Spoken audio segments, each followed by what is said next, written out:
ছোট সময় অনেকের বাড়ি থেকে অনেকে বিভিন্ন ফল কুড়িয়ে আনতেন, এতে কি গুনাহ হয়েছে? হয়ে থাকলে মাপের পথ কি? এ বিষয়ে আমরা বিভিন্ন জায়গায় প্রশ্ন উত্তর দিয়েছি। এই আকামটা, এই চুরিটা মোটামুটি সবার জীবনে, বেশিরভাগ মানুষের জীবনে কম বেশ হয়। তো এই অপরাধটা থেকে বাঁচার উপায় হলো, যাদের বাড়ি থেকে, যাদের গাছ থেকে ফল পেড়ে খেয়েছেন, আপনার আশেপাশে চাচা জ্যাঠা বা পরিচিত যদি হয়, তো বড় হওয়ার পর যখন আল্লাহ বিবেক বুদ্ধি দিচ্ছেন তখন মাপ চাবেন, চাচা যান ছোট থাকতে পিচ্ছি থাকতে চুরি করে আম পারছি, এটা পারছি, নারিকেল পারছি, বেঁচে ফেলছি, খেয়ে ফেলছি, মাপ সাফ করে দেন। কেউ এটা আটকে রাখার কথা না। আপনি মাপ চাইলে কি করবে? মাফ করে দিবে ইনশাল্লাহ, মাপ চেয়ে নেবেন। আর যদি তাদেরকে পাওয়া না যায় বা কতজনের কাছ থেকে খেয়েছি কোনো হিসাব নাই, বেহিসাবে চুরি করেছেন, এরকম যদি হয়, তাহলে একটা ফিগার আনুমানিক 500, 1000, 2000, 3000, এর বেশি হবে না, সবগুলো মিলায় দাম, এটা আল্লাহ রাস্তা দান করে দিবেন ওই ব্যক্তিদের পক্ষ থেকে যাদেরকে খুঁজে বের করা সম্ভব না, কিন্তু দিতে হবে, কারণ দায় মুক্ত আপনাকে হওয়া লাগবে। এরপরে প্রশ্ন হলো, বর্তমানে যুবকদের মাস্টারবেশন থেকে মুক্তির উপায় কি? এটা একটু আগে বলেছি। পর্নোগ্রাফি থেকে বাঁচার যে উপায়গুলো, সেগুলোই হুবহু অবলম্বন করলে হবে ইনশাআল্লাহ। এরপরে প্রশ্ন হলো, বিভিন্ন ধরনের লোভনীয় প্রাইজ দেখিয়ে 10-20 টাকার লটারি কেনা বেচা করা জায়েজ আছে কিনা? না।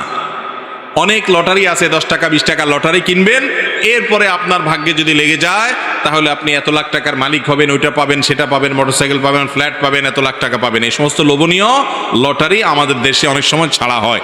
এই লটারিগুলো, এগুলো সবগুলো জুয়া। আর জুয়াকে আল্লাহ রাব্বুল আলামিন স্পষ্ট হারাম ঘোষণা করেছেন, এবং শয়তানের নোংরা কর্মকাণ্ডের মধ্যে থেকে একটা হলো এই জুয়ার কাজ। মুসলমানের জন্য এই জুয়ায় অংশগ্রহণ করা, লটারি কেনা জায়েজ নাই, হারাম। এরপরে প্রশ্ন হলো, ছোটবেলা থেকে শুনে আসছি এক ওয়াক্ত নামাজ ছেড়ে দিলে 2 কোটি বা তার চেয়ে বেশি সময় জাহান্নামের আগুনে থাকতে হবে, এটা কতটুকু সহি? ভাই, এই মর্মে একটা কথা আপনারা ছোটবেলা থেকে শুনে আসছেন, আমরাও সবাই শুনে আসছি, সেটা হলো এক ওয়াক্ত নামাজ কাজা করলে, এক ওয়াক্ত নামাজ না পড়লে, তাহলে সেই ক্ষেত্রে 2,88,00,000 বছর জাহান্নামের আগুনে পোড়াইতে হবে, এক ওয়াক্ত নামাজ কাজার কারণে, ছাড়ার কারণে। এই কথা শুনছেন না আপনারা? তো এই বিষয়টি আসলে যেই বর্ণনাতে পাওয়া যায়, সেই বর্ণনাতে 80 হুকবার কথা বলা হয়েছে, 80 হুকবাকে যোগ বিয়োগ করে 2,88,00,000 বছর বের করা হয়েছে। এটা ফাজাইলে আমালে শাইখুল হাদিস জাকারিয়া রহমতুল্লাহ আলাইহি উল্লেখ করে এরপরে বলেছেন, এই মর্মে হাদিস বিভিন্ন বইতে লেখা আছে, কিন্তু আমি কোথাও পাই নাই। এবং বিশুদ্ধ কথা হলো এটাই যে 2,88,00,000 বছর জাহান্নামের আগুনে পড়বে এক ওয়াক্ত নামাজ কাজা করার কারণে। এই মর্মে কোনো বিশুদ্ধ তো দূরের কথা, কোনো আপনার দুর্বল হাদিসও নাই, বরং এটি সম্পূর্ণ জাল, ভিত্তিহীন। কোনো হাদিসের কিতাবে এরকম কোনো কথা বলা হয় নাই। তবে এর মানে এই না যে তাহলে তো নামাজ না পড়লেও চলবে, ব্যাপারটা সেরকম না। নামাজ না পড়লে জাহান্নামে অবশ্যই যেতে হবে, তবে সংখ্যাটা কি হবে? এর বেশিও হতে পারে, এর কমও হতে পারে। আযাবের সংখ্যাটা এরকম ফিক্স যে সংখ্যা এখানে বলা আছে, এরকমটি হাদিসে বর্ণিত হয় নাই। এর চেয়ে বেশিও হতে পারে, কমও হতে পারে। জাহান্নামে যাওয়ার মৌলিক একটা কারণ হলো নামাজ ত্যাগ করা। আল্লাহ রাব্বুল আলামিন কোরআনে কারিমে বলেছেন, জাহান্নামীদেরকে যখন জিজ্ঞাসা করা হবে, মা সালাকাকুম ফি সাকার, তোমাদেরকে জাহান্নামে কোন জিনিসে নিয়ে এসেছে, কোন অপকর্মে জাহান্নামে এনে ছেড়েছে, তখন তারা বলবে প্রথমেই ক্বালু লাম নাকু মিনাল মুসাল্লিন, তারা বলবে আমরা মুসল্লি ছিলাম না, নামাজ পড়ি নাই, এই জন্য জাহান্নামে আসছে। এই জন্য নামাজ না পড়লে জাহান্নাম, এটা অবশ্যই কোরআন থেকে বর্ণিত, কিন্তু তার মানে 2,88,00,000 বছরের বিষয়টি হাদিস দ্বারা প্রমাণিত নয়। এরপরে প্রশ্ন হলো, রাসূল আকরাম সাল্লাল্লাহু আলাইহি ওয়াসাল্লাম রুকু সিজদায় কয়টা দোয়া পড়তেন এবং সেগুলো কি? ভাই, রুকুতে সুবহান রাব্বিয়াল আযীম আর সিজদায় সুবহান রাব্বিয়াল আলা, এই দুইটা দোয়াই আমাদের মুখস্থ। মজার বিষয় হলো, আমাদের নবী করিম সাল্লাল্লাহু আলাইহি ওয়াসাল্লাম রুকুতে শুধু এই দুইটা দোয়াই পড়তেন না, আরো একাধিক দোয়া তিনি পড়তেন। কি পড়তেন আমরা অনেকে জানি না, একটু শুনে রাখি, চেষ্টা হলে মুখস্থ করি, মাঝে মধ্যে চেঞ্জ করি। অনেকে নামাজের মধ্যে মনোযোগ না থাকার অভিযোগ করেন। নামাজে মনোযোগ আনার একটা বুদ্ধি হলো, রুকু এবং সিজদার তাসবিহগুলা, বৈঠকের যে দোয়াগুলা, দোয়া মাসুরার জায়গাতে, এখানে নবী করিম সাল্লাল্লাহু আলাইহি ওয়াসাল্লাম থেকে যে বিভিন্ন দোয়া আছে, মাঝে মধ্যে ভিন্ন কোনো দোয়া আপনি পড়ার চেষ্টা করেন, দেখবেন আপনার মনোযোগ আসবে। ওই অটোমেটিক সুবহান রাব্বিল আযীম সুবহান রাব্বিল আলা পড়তে পড়তে এমন একটা অবস্থা হয়ে গেছে, ওইটা জেনে বুঝে আপনি পড়েন অথবা না বুঝেও পড়েন, গড়ে পড়া হয়ে যায়, গড় পড়তা। এই জন্য মাঝে মধ্যে অন্যটাও পড়বেন। আর কোনটা পড়বেন? রুকুতে সুবহান রাব্বিল আযীম, সিজদা সুবহান রাব্বিল আলার পাশাপাশি সুবহুন কুদ্দুসুন রব্বুল মালাইকাতি ওয়ার রূহ, সুবহুন কুদ্দুস রব্বুল মালাইকাতি ওয়ার রূহ, পবিত্রতা বর্ণনা করছি আল্লাহ রাব্বুল আলামিনের, যিনি ফেরেশতাদের রব পালনকর্তা এবং জিবরিলের পালনকর্তা। তো এইভাবে তাসবিহ পেশ করা এটাও রুকু সিজদাতে সাবিত আছে। তারপর সুবহানাকাল্লাহুম্মা রব্বানা ওয়া বিহামদিকা আল্লাহুম্মা গফিরলি, সুবহানাকাল্লাহুম্মা রব্বানা ওয়া বিহামদিকা আল্লাহুম্মা গফিরলি, এই দোয়াটাও রুকু সিজদাতে নবী করিম সাল্লাল্লাহু আলাইহি ওয়াসাল্লাম পড়েছেন। যার অর্থ হলো পবিত্র বর্ণনা করছি, তোমার হে আল্লাহ, তুমি আমার রব, তোমার প্রশংসা আমি জ্ঞাপন করছি, তুমি আমাকে ক্ষমা করো। দারুণ একটা দোয়া, রুকুতে সিজদাতে এটা পড়া যেতে পারে 2 বার 3 বার 5 বার, যতটুকু তৌফিক করলে পড়বেন। সুবহানাকাল্লাহুম্মা রব্বানা ওয়া বিহামদিকা আল্লাহুম্মা গফিরলি, সুবহান রাব্বিল আযীম আলার সাথে এগুলা মিশ্রণ করেও পড়তে পারেন, শুধু আলাদা করে পড়তে পারেন। আরেকটা আছে সুবহানা দিল জাবারুতি ওয়াল মালাকুতি ওয়াল কিবরিয়াই ওয়াল আযমা, সুবহানা দিল জাবারুতি ওয়াল মালাকুতি ওয়াল কিবরিয়াই ওয়াল আযমা, এগুলা সবগুলাই রুকু এবং সিজদায় সুবহান রাব্বিল আযম সুবহান রাব্বিল আলার পাশাপাশি পড়াটা সুন্নাত। আমরা শুধু একটা শিখছি ছোটবেলায়, ওইটা নিয়েই কবরে যাই। নবী করিম সাল্লাল্লাহু আলাইহি সাল্লাম আরো কয়েকটা যা পড়তেন সেগুলো আমাদের জীবনে শেখা শোনা পড়ার তৌফিক হয় না। চেষ্টা করবো তো ইনশাআল্লাহ, আল্লাহ আমাদেরকে আমলের তৌফিক দান করুন। এরপরে প্রশ্ন হলো সালাতুজ জাওয়ালের নামাজ কোনটি এবং এর সময় ও নিয়ম কি? এই নামাজ সম্পর্কে বেশিরভাগ মুসলমানরা জীবনে হয়তো শুনেনও নাই আমাদের দেশে। সালাতুজ জাওয়াল এটা আবার কি? আমরা সালাতুদ দোহা চাষতের নামাজ জানি, এশাকের নামাজ জানি, আমরা তাহাজ্জুদের নামাজের কথা শুনছি, আওয়াবিনের নামাজের কথা শুনছি, অনেক নফল নামাজের কথা শুনছি। সালাতুজ জাওয়াল বা জাওয়ালের নামাজ এটা আবার কি? জাওয়ালের নামাজের কথা নবী করিম সাল্লাল্লাহু আলাইহি ওয়াসাল্লাম থেকে বিশুদ্ধভাবে বর্ণিত আছে। এবং জাওয়ালের নামাজটা হলো এমন সময়ের নামাজ যখন পৃথিবীর যেইখানে যখন জাওয়াল হয় সেই টাইমে তখন দুনিয়ার আসমান খুলে দেওয়া হয়, রহমতের দুয়ার খুলে দেওয়া হয়। এই টাইমে 4 রাকাত নামাজ নবী করিম সাল্লাল্লাহু আলাইহি ওয়াসাল্লাম পড়তেন। টাইমটা কখন? টাইমটা হলো ঠিক দুপুরে যখন জোহরের ওয়াক্ত হয়। জোহরের ওয়াক্ত ধরেন কথার কথা 12টা এত মিনিটে, আপনি ক্যালেন্ডার দেখবেন, এই যখন আপনার জোহরের ওয়াক্ত হবে, ওয়াক্ত হওয়ার সাথে সাথে জাওয়ালের নামাজের টাইম শুরু। এই টাইম থেকে নিয়ে 4 রাকাত নামাজ আপনি পড়বেন। অনেক উলামা ইকরাম বলেছেন জোহরের আগে যে 4 রাকাত সুন্নাত ওইটাই জাওয়ালের নামাজ, আবার অনেকে বলেছেন যে ওইটা ছাড়া আলাদা 4 রাকাত। এটা হলো জোহরের ওয়াক্ত শুরু হয়েছে এখান থেকে নিয়ে জোহরের আগের যে সুন্নাত তার আগে 4 রাকাত নামাজ। এটা জীবনে অন্তত 1-2 বার হলেও পড়ার চেষ্টা করবেন। আল্লাহ তাআলা আমাদেরকে আমলের তৌফিক দান করুন। বিশেষ কোনো নিয়ম নাই, সাধারণ নামাজের মতো 4 রাকাত নামাজ পড়বেন এবং জাওয়ালের নামাজের সওয়াব আদায় হবে। এরপরে প্রশ্ন হলো শাবান মাসের ফজিলত করণীয় আমল করণীয় হাদিসের আলোকে দয়া করে বলবেন। আর কয়েকদিন পরেই শাবান মাস শুরু হতে যাচ্ছে। শাবান মাস সম্পর্কে আমাদের অনেক মানুষই জানেন না যে শাবান মাসটা এমন একটা মাস যেই মাসে বান্দার আমল আল্লাহর কাছে সারা বছরের আমলের হিসাব দেওয়া হয়, জমা দেওয়া হয়। নবী করিম সাল্লাল্লাহু আলাইহি সাল্লাম শাবান মাসে সবচেয়ে বেশি নফল রোজা রাখতেন। রমজানের পরে বছরের 2 মাসে বেশি নফল রোজা রাখতে হয়, একটা হলো মুহররম, আরেকটা হলো শাবান। নবী করিম সাল্লাল্লাহু আলাইহি সাল্লাম সম্পর্কে আমাদের আয়েশা রাদিয়াল্লাহু আনহা, উসামা ইবনে যায়েদ রাদিয়াল্লাহু আনহু আর বিভিন্ন হাদিস সাহাবীরা বর্ণনা করেছেন যে তিনি শাবানে যত রোজা রাখতেন রমজানের পরে অন্য কোনো মাসে এত রোজা রাখতেন না। আমাদের আয়েশা রাদিয়াল্লাহু আনহা এও বলেছেন কানা ইয়াসুমু শাবানা ইল্লা কালিলা, নবী করিম সাল্লাল্লাহু আলাইহি সাল্লাম গোটা শাবান জুড়ে রোজা রাখতেন, কয়েকটা দিন বাদে। শেষের দিকে রোজা রাখতেন না, শাবানের শুরুর দিকে বেশি বেশি রোজা রাখতেন। শাবান মাস সম্পর্কে একজন সাহাবী জিজ্ঞাসা করেছেন, ইয়া রাসূলুল্লাহ, আমি আপনাকে শাবানে বেশি রোজা রাখতে দেখি, এর কারণটা কি? তিনি 2টি কারণ বলেছেন। 1 নম্বর কারণ হলো তিনি বলেছেন এই মাসে বান্দার আমল আল্লাহর সামনে পেশ করা হয়, ফেরেশতারা হিসাব জমা দেয়, সারা বছরের রিপোর্ট জমা দেয়। তো আমি চাই আমার রিপোর্ট যখন জমা দেওয়া হবে ওই টাইমটাতে আমি একটু আমলে থাকি, রোজার মধ্যে থাকি, যাতে করে আমার আমল নামা জমা দেওয়ার সময় আমাকে আল্লাহ ইবাদত অবস্থায় দেখেন। কেউ কোনো মালিকের ডিউটি করলে, মালিক হঠাৎ করে এসে গেছে ইনভেস্টিগেশনে বা সাইট ভিজিটে, ওই টাইমে যদি কর্মচারী বা কাজের লোকটা কাজে ব্যস্ত থাকেন, মালিক ওই অবস্থা দেখে তার কাছে ভালো লাগবে। এই জন্য শাবান মাস নবী করিম সাল্লাল্লাহু আলাইহি সাল্লাম নফল রোজা বেশি বেশি করে রাখতেন। বান্দার আমল নামা প্রাত্যহিকভাবে সকাল সন্ধ্যায় 2 বার জমা হয়, সাপ্তাহিকভাবে বৃহস্পতিবার জমা হয়, আর বাৎসরিকভাবে জমা হয় কখন? শাবান মাস। আর দ্বিতীয় কারণ হলো শাবান মাসে নবী করিম সাল্লাল্লাহু আলাইহি সাল্লাম বেশি বেশি রোজা রাখতেন। এর কারণ হলো এই মাসে মানুষ গাফেল থাকে, ওই যে রমজানের ব্যস্ততা, যে রমজান আসলে তো ইবাদত করবই, এই জন্য আগে থেকে আর করে না। রজব মাস সম্মানিত মাস, রমজান মাস শ্রেষ্ঠ মাস, মাঝখান দিয়ে এই মাসটা গাফেল থাকে। তো নবী করিম সাল্লাল্লাহু আলাইহি সাল্লাম এই মাসে বেশি বেশি নফল রোজা রাখতেন। এই জন্য শাবান মাসের শ্রেষ্ঠ আমল হলো কি করা? নফল রোজা রাখা। 2-4টা করে শুরুর দিক থেকে রাখার চেষ্টা করতে হবে। আল্লাহ আমাদেরকে আমলের তৌফিক দান করুন। এরপরে প্রশ্ন হলো শবে বরাতের আমল সম্পর্কে কিছু বলুন কোরআনের সুন্নাহর আলোকে। ভাইরা আমার, শবে বরাত অর্থাৎ মধ্য শাবানের যে রাত, লাইলাতুন নিসফি মিন শাবান, এই রাত সম্পর্কে বিভিন্ন হাদিস থেকে বোঝা যায় আল্লাহ রাব্বুল আলামিন মুশরিক, শিরকে লিপ্ত এবং হিংসুক, কারোর প্রতি হিংসা রাখে, এইরকম দুই ব্যক্তি ছাড়া বাকি যারা কারোর প্রতি হিংসা রাখে না, শিরকে লিপ্ত না, এই মানুষগুলোকে আল্লাহ তাআলা সাধারণ ক্ষমা ঘোষণা করেন। এবং এ রাতের ফজিলত সম্পর্কে অনেকগুলো হাদিস আছে, সেই হাদিসগুলোর বেশিরভাগের সনদের ব্যাপারে মুহাদ্দিসদের রেকমেন্ড হলো, মূল্যায়ন হলো যে সেগুলো দুর্বল, কিন্তু সবগুলো হাদিসকে একত্র করলে এ রাতের ফজিলত একেবারে অস্বীকার করার সুযোগ থাকে না।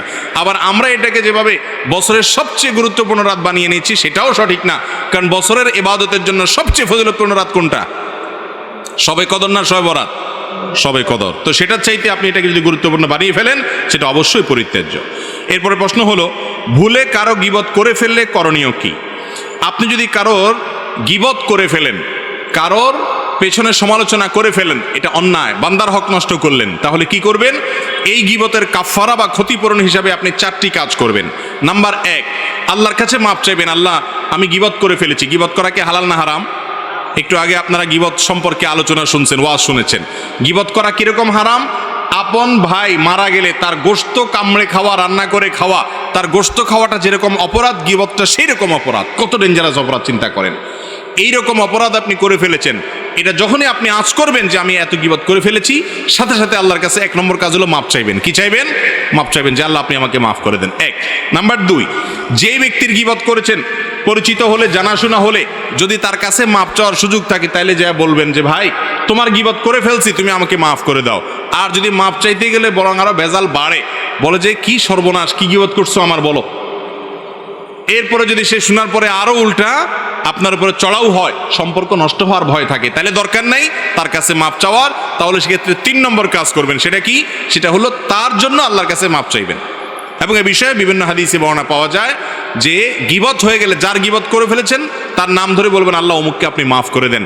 এটা ইনশাল্লাহ আপনার গীবতের কি হবে? কাফারা হিসাবে কাজ করবে।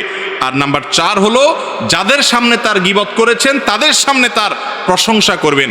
আবার মিথ্যা প্রশংসা না, তার মধ্যে যা আছে সেই গুণগুলো উল্লেখ করবেন, তাতে ক্ষতিপূরণ হবে এবং গীবতের কাফারা হবে ইনশাআল্লাহ। আল্লাহ তাআলা গীবতের অপরাধ থেকে আমাদেরকে বেঁচে থাকার তৌফিক দান করুন।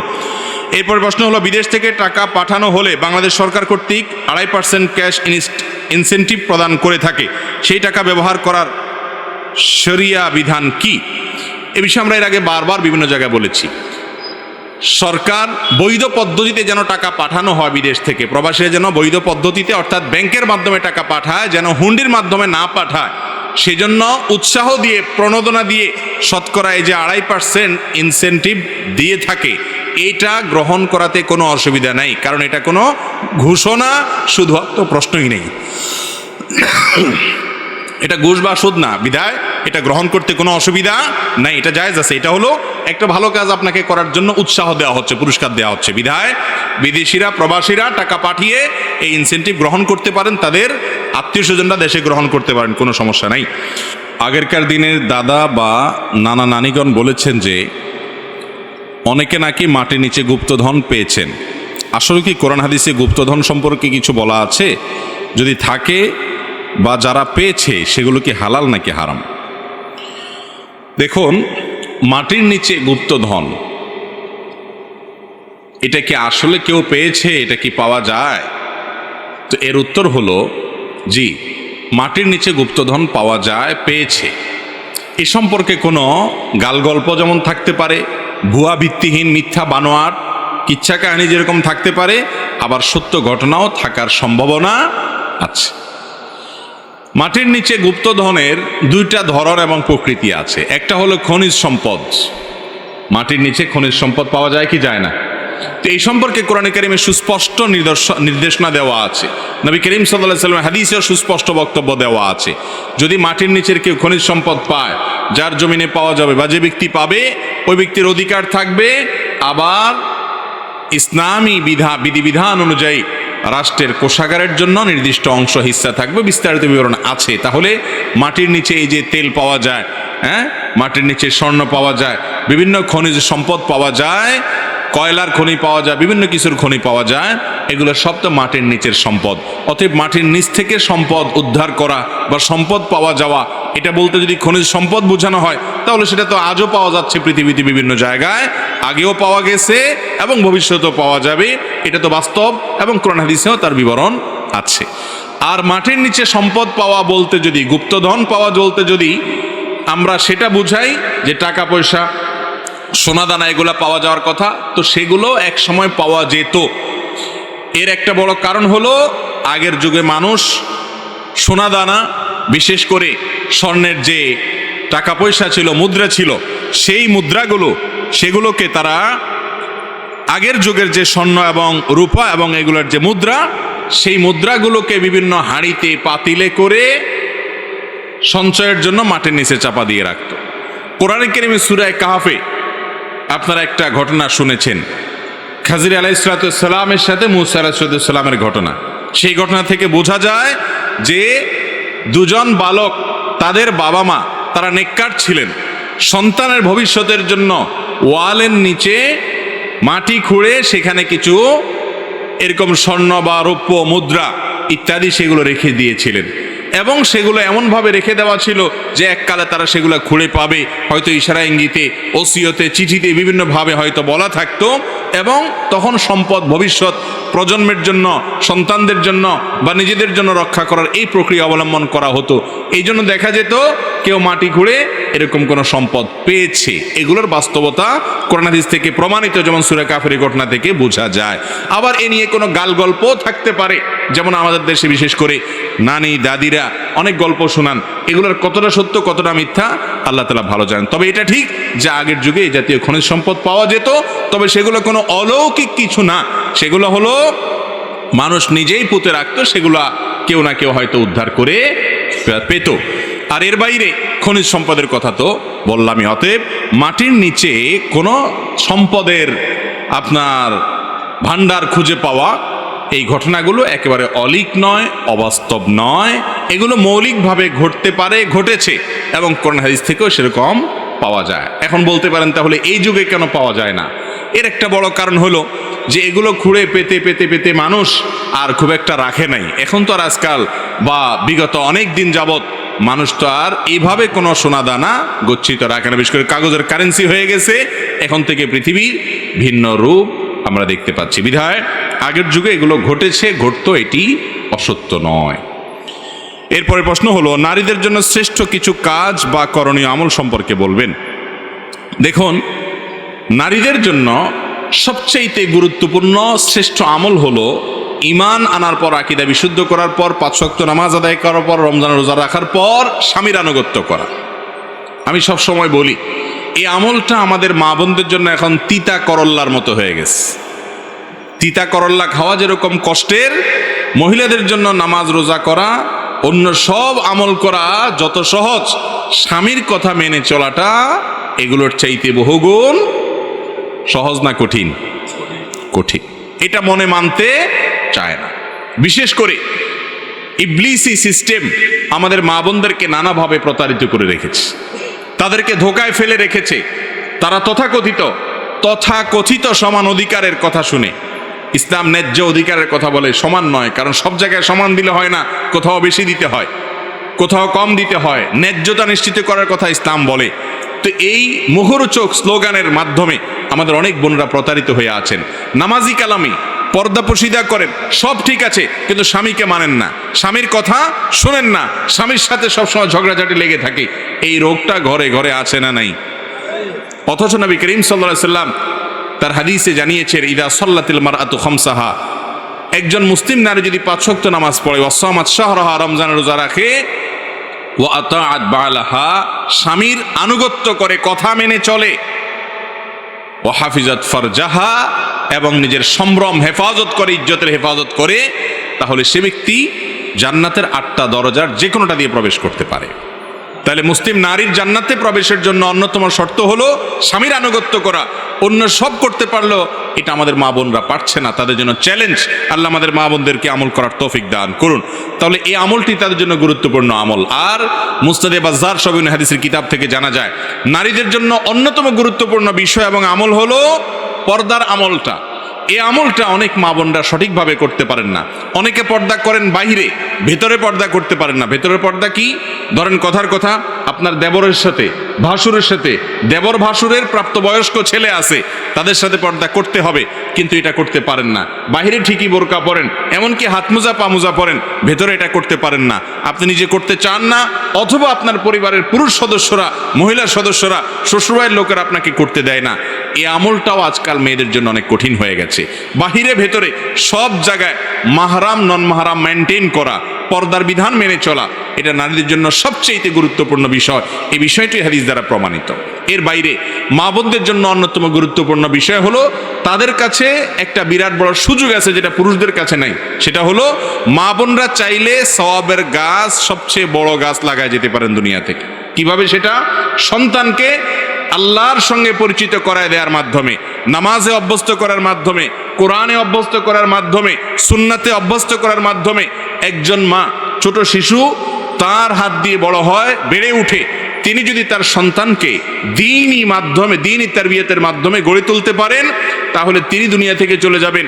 তার শেখানো দোয়া এই ছেলে সারা জীবন করবে, এই মেয়ে সারা জীবন করবে, তার অভ্যাস গড়ে তোলা নামাজ সারা জীবন আদায় করবে। যত ভালো কাজের অভ্যাস গড়ে দিয়ে যাবেন, তিনি দুনিয়া থেকে চলে যাবেন, এর সওয়াবের গাছ থেকে সওয়াব তার আমলনামায় যুক্ত হতে থাকবে ইনশাআল্লাহ। অতএব মা বোনরা সন্তানদেরকে দিনদার করার জন্য যদি ন্যূনতম চেষ্টা চালান, তাহলে তারা অনেক অনেক দূর আগায় যাবেন পুরুষদের চাইতে। কিন্তু বেশিরভাগ মা বোনরা এক্ষেত্রেও ত্রুটি করেন, বিচ্যুতি করেন। আজকাল তাদেরও মোবাইল ফোনের আসক্তি, কিংবা টেলিভিশনের বিভিন্ন চ্যানেলের বিভিন্ন প্রোগ্রামের আসক্তি সন্তানদেরকে সময় দেওয়ার সুযোগ থেকে বঞ্চিত করে দেয়। আর যদি দেওয়াও হয়, তাহলে সেটা তথাকথিত জাগতিক পড়াশোনার জন্য, তাদেরকে আল্লাহর খাঁটি বান্দা হিসাবে, খাঁটি মুসলমান হিসাবে গড়ে তোলার জন্য মা বোনরা সময় কম দেন। এই কাজগুলো যদি করেন, সেটা হবে তাদের জন্য অনেক বড় অ্যাচিভমেন্ট। আল্লাহ তাআলা আমাদের মা বোনদেরকে কাজগুলো করার তৌফিক দান করুন। সেই সাথে তাদের জন্য গুরুত্বপূর্ণ হলো স্বামীর কৃতজ্ঞতা আদায় করা, নাশকরি না করা, এবং কথায় কথা অভিশাপ না দেওয়া। এই বিষয়গুলো অনেক গুরুত্বপূর্ণ একজন মুসলিম নারীর জন্য। আল্লাহ তাআলা আমাদের মা বোনদেরকে আমলের প্রতিযোগিতায় অগ্রসর থাকার তৌফিক দান করুন। এরপরে প্রশ্ন, তারাবির নামাজ না পড়লে কি গুনাহ হবে? অনেকেই বলেন তারাবি না পড়লে রোজা হয় না। তারাবি নামাজ এটা গুরুত্বপূর্ণ একটি সুন্নত আমল। রমাদান মাসে যদি কেউ তারাবির নামাজ পড়ে, নবী করিম সাল্লাল্লাহু আলাইহি ওয়াসাল্লাম বলেছেন, মান কামা রমাদানা ঈমানান ওয়া ইহতিসাবা গুফিরা লাহু মা তাকাদ্দামা মিন যামবি। যে ব্যক্তি রমজানে রাতের বেলা দাঁড়িয়ে তারাবির নামাজ আদায় করবে, তার পেছনের সমস্ত গুনাহ খাতা আল্লাহ তাআলা মাফ করে দিবেন। অতএব তারাবি নামাজ পড়তে চেষ্টা করা উচিত। কিন্তু কোনো কারণে যদি কেউ তারাবি নামাজ না পড়েন, তার কারণে তার রোজা হবে না, এমন কোনো কথা পৃথিবীর কোনো আলেম, কোনো ফকি বলেন নাই। অতএব যদি কেউ তারাবি পড়তে নাও পারেন, রোজা তাকে অবশ্যই রাখতে হবে। তারাবি মিস হলে গুনাহ হবে না, বড় গুনাহ, কবিরা গুনাহ হবে না। কিন্তু রমজানের রোজা মিস হলে কবিরা গুনাহ হবে। অতএব তারাবি নামাজ এটা আমাদের আদায় করা উচিত। এটা যদি ছুটে যায় কোনো কারণে, হঠাৎ কোনো একদিন একা একা পড়ে নেব। আর যদি অসুস্থতার কারণে শরীর খারাপ লাগে, পড়লামই না, একদিন মাত দিলাম হঠাৎ করে, তাহলে ইনশাআল্লাহ বড় কোনো গুনাহ হবে না বা গুনাহ হবে না। কিন্তু অলসতা করে যদি আমি বাদ দেই, তাহলে সেটা অবশ্যই ক্ষতির কারণ। এরপরে প্রশ্ন হলো, আমার একজন বন্ধু প্রতিদিন রাতে পর্নোগ্রাফি না দেখলে রাতে ঘুম আসে না, এ থেকে মুক্তির উপায় কি? দেখুন, তরুণ প্রজন্মের একটা বড় অংশ, শুধু তরুণরা না, যারা অতরুণ আছেন, বয়স পরিপক্ক, এরকম লোকদের মধ্যে পর্নোগ্রাফির আসক্তি আজ চরমে পৌঁছেছে। ঘরে ঘরে জনে জনে এই রোগটা, এমনকি পুরুষদের পাশাপাশি নারীদের মধ্যেও। ভাইরা আমার, ভেতরে ভেতরে আমাদেরকে শেষ করে দিচ্ছে এই পর্নোগ্রাফির কারণে। এই সমস্ত বাজে নেশা এবং এডিকশনের কারণে ঘরে ঘরে স্বামী স্ত্রীর মধ্যে কোনো ভালোবাসা নাই, সম্প্রীতি নেই। যারা এগুলোতে আসক্ত হয়, সবচেয়েতে নগদ শাস্তি হলো তাদের দাম্পত্য জীবনের সুখ শান্তি প্রায় অলমোস্ট হারাম হয়ে যায়। যে যুবক পর্নোগ্রাফি দেখতে দেখতে দেখতে দেখতে সে ক্লান্ত, এটা তার মধ্যে নেশায় পরিণত হয়ে গেছে, তার উপর আল্লাহর পক্ষ থেকে সবচেয়ে বড় শাস্তি হলো দাম্পত্য জীবনে স্ত্রীর সাথে তার কোনো ভালোবাসা হয় না। এটা অভিজ্ঞতা প্রমাণ করে, অসংখ্য অজস্র অভিজ্ঞতা এর জন্য রয়েছে। বিধায় পর্নোগ্রাফির ভয়াবহ ক্ষতিকর দিকগুলো আমাদেরকে আগে বুঝতে হবে, এবং এর মাধ্যমে নগদ লাভ করা, নগদ সাময়িক সময়ের সুখ বা তৃপ্তি লাভ করার সুযোগ থাকলেও পরোক্ষ নেই। পর্নো এডিকশন যাদের মধ্যে আছে, তাদের বেশিরভাগ মানুষের উপর করা জরিপ এবং সাক্ষাৎকার, তাদের বক্তব্য, এই সবগুলোর খোলাসা, রিপোর্ট, প্রতিবেদনগুলো বলে যে এর পরক্ষণেই তাদের মধ্যে বিষণ্ণতা কাজ করে, মানসিক বিষাদ তাদেরকে ঝেঁকে বসে, যেটা তৃপ্তির জন্য ঢেকে সেখানে সাময়িক তৃপ্তির পরিবর্তে তার পরবর্তীতে আযাব তা নয়, এর পরপরই তার মধ্যে মানসিকভাবে বিষণ্ণতা ছেয়ে আসে, অশান্তি, অস্থিরতা, ডিপ্রেশন এবং খারাপ লাগা কাজ করে। সে নিজেকে খারাপ মনে করতে করতে একটা পর্যায়ে আল্লাহর রহমত থেকে পর্যন্ত নিরাশ হয়ে যায়। এই জন্য পর্নোগ্রাফির এই ভয়াবহ কাজের ভয়াবহতা এত বেশি যে গোটা দুনিয়ার জীবনটাকে ধ্বংস করে দেয়, আখিরাত ধ্বংস আছেই। এই জন্য ভাইরা আমার, আগে বুঝতে হবে যে এটা কত ডেঞ্জারাস বিষয়। এটা থেকে বাঁচতে চান, কয়েকটা স্টেপ নেবেন, কয়েকটা পদক্ষেপ নেবেন। নাম্বার এক নম্বর পদক্ষেপ হলো যে এটার মাধ্যমে আপনার ভবিষ্যৎ ধ্বংস হয়ে যাবে, আপনার পারিবারিক জীবন, দাম্পত্য জীবন শেষ হয়ে যাবে, আপনার কোনো কিছু ভালো লাগবে না, বিষণ্ণতা, বিষাদের মধ্যে আপনি ভোগ করবেন। এটি নিশ্চিত জেনে রাখবেন, এই ভয়াবহতা মাথায় আপনি ভালো করে ঢুকিয়ে রাখেন, সহজ হবে আপনার বেঁচে থাকা। এর ভয়াবহতা সম্পর্কে জানার চেষ্টা করবেন। অনেক বই বাজারে বের হয়েছে, অস্ট্রেলিয়ান একজন লেখকের বই বাংলা অনুবাদ হয়েছে, আমি বইটার নাম ভুলে গেছি, কিন্তু এই আসক্তি থেকে বাঁচার জন্য অসম্ভব উপকারী। সে বইটা সহ আরও যে সমস্ত বই আছে পড়তে পারে। নাম্বার 2, মোবাইলে যে সমস্ত ডিভাইসের মাধ্যমে হারাম জিনিস দেখার অভ্যাস আছে, সেই সমস্ত ডিভাইসগুলোতে ফরম্যাট দিয়ে ফেলেন। সবসময় ফরম্যাট দিতে পারবেন না। যখন ইমানে জোয়ার আসবে, কিছু কিছু সময় আছে যে আল্লাহর ভয় অন্তরে ঢেউ খেলতে থাকে, যখন আসবে ওই সুযোগের সাথে সাথে সব কিছু মোবাইল থেকে ক্লিয়ার করে ফেলবেন। এবং যেই সমস্ত সাইটে, নেটে, সোশ্যাল মিডিয়াতে, যে সমস্ত জায়গায় গেলে আপনি এগুলো থেকে বাঁচতে পারেন না, সেগুলো থেকে আপনার সম্পর্ক ছিন্ন করতে হবে। এবং বেশি না, মাদকাসক্ত মানুষকে যেরকম একটা সময় মাদক নিরাময় কেন্দ্রে নিয়ে রাখলে এবং বিশেষভাবে ট্রিটমেন্ট করলে সে মাদকাসক্তি থেকে বেরিয়ে আসতে পারে, এই পর্ণ আসক্তি, এডিকশন যাদের মধ্যে আছে তাদেরও বের হয়ে আসার জন্য সামান্য কিছুদিন একটু স্ট্রাগল করতে হবে। কথার কথা, নেট আছে এরকম মোবাইলের সাথে আপনি সংবিচ্ছিন্ন করলেন। আপনি বাটনওয়ালা কম দামের ছোট একটা মোবাইল নিলেন শুধুমাত্র কল ধরা এবং কল করার জন্য, নেট থেকে বিচ্ছিন্ন থাকবেন বেশি না 1-1.5 মাস, 2 মাস, বা যার যতটুকু তৌফিকে কুলা। এর মাধ্যমে দেখবেন আস্তে আস্তে আস্তে আস্তে আপনার মাথা থেকে এটা ঝেড়ে চলে যাবে। এটা একেবারে নিশ্চিত। যদি আপনি 1-2 মাস অন্তত যে সমস্ত মোবাইলের কারণে, যে সমস্ত ডিভাইসের কারণে, যে সমস্ত নেটের পেজের সাথে আপনার কানেকশনের কারণে পর্ণ আসক্তি আপনার মধ্যে আছে, এগুলো দেখার সুযোগ তৈরি হয়, সেগুলো থেকে আপনি নিজেকে বিচ্ছিন্ন করে ফেলেন। দেখবেন 1-2 মাস পরে আপনার মধ্যে নেশা থাকছে না, ইনশাআল্লাহ নেশা পরিবর্তন হবে। তবে এর পাশাপাশি তৃতীয় যে কাজটি করতে হবে তা হলো সোহবতে সালেহ বা নেককারদের সান্নিধ্য। বিশেষ করে জেনা এবং জেনা জাতীয় যে অপকর্ম আছে, এই যে পর্ণ আসক্তি, এটা চোখের জেনা। নবী করিম সাল্লাল্লাহু আলাইহি ওয়াসাল্লাম বলেছেন, জেনাল আইনি আন নজর, চোখের জেনা হলো চোখ দিয়ে দেখা। আপনি যতক্ষণ দেখছেন ততক্ষণ আপনি জেনা করছেন। আর জেনা এমন একটা অপরাধ, লা ইয়াজনি জানি হিনা ইয়াজনি ওয়া মুমিন, ঈমানদার যদি জেনায় লিপ্ত হয় তাহলে যতক্ষণ সে জেনায় থাকে ততক্ষণ তার থেকে ঈমানকে ছিনিয়ে নেওয়া হয়, ততক্ষণ সে মুসলমান থাকে না, ঈমানদার থাকে না। এরপরে সেখান থেকে সে ফিরে আসার পরে তার মধ্যে ঈমান আবার আসে। এত ডেঞ্জারাস অপরাধ। এই জন্য অপরাধ করতে করতে মওত হলে বেঈমান হয়ে মৃত্যুবরণ করার আশঙ্কা আছে। এই জন্য সোহবতে সালেহ বা আল্লাহর নেককার বান্দা, আমলদার, খাঁটি ঈমানদার, আপনি যুবক, অনেক যুবক আছেন, পরিমাণে কম হলেও আছে, যারা 5 ওয়াক্ত নামাজ শুধু পড়েন তা নয়, সকল হারাম থেকে বেঁচে থাকার চেষ্টা করেন। তাদের সাথে বন্ধুতা করবেন, তাদের সাথে যোগাযোগ রাখবেন, তাদের সাথে আপনি যত বেশি উঠা বসা করবেন, নেককারদের সোহবতে যত বেশি যাবেন, তত বেশি দেখবেন ভালো পরিবেশে গেলে আপনার মধ্যে এডিকশন কমতে থাকবে ইনশাআল্লাহ। নাম্বার 4 নম্বর, পর্ণ আসক্তি থেকে মুক্তি লাভের জন্য বিশেষভাবে আপনাকে নির্জনতা পরিহার করতে হবে। মাস্টারবেশনের যে বদভ্যাস, হস্তমৈথুনের যে বদভ্যাস, সেখান থেকেও মুক্তি লাভের জন্য এই ফর্মুলাগুলো অত্যন্ত কার্যকর।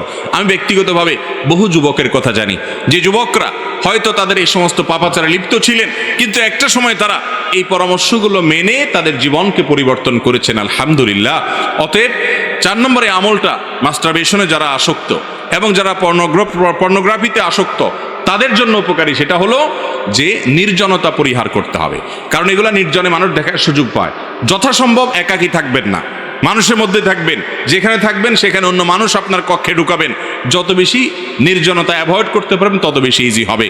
আর সবচেয়ে কার্যকর হলো ওইটি যে 2-3 মাস আপনি এইগুলোর যত মাধ্যম আছে এগুলো থেকে দূরে থাকেন। দেখেন আল্লাহ রাব্বুল আলামিন বলেছেন, ওয়ালা তাকরাবুজ জিনা, তোমরা জেনার কাছেও যেও না। কেন বলেছেন? কারণ আল্লাহ জানেন জেনা এমন একটা পাপ যে কাছে গেলে পতিত হয়।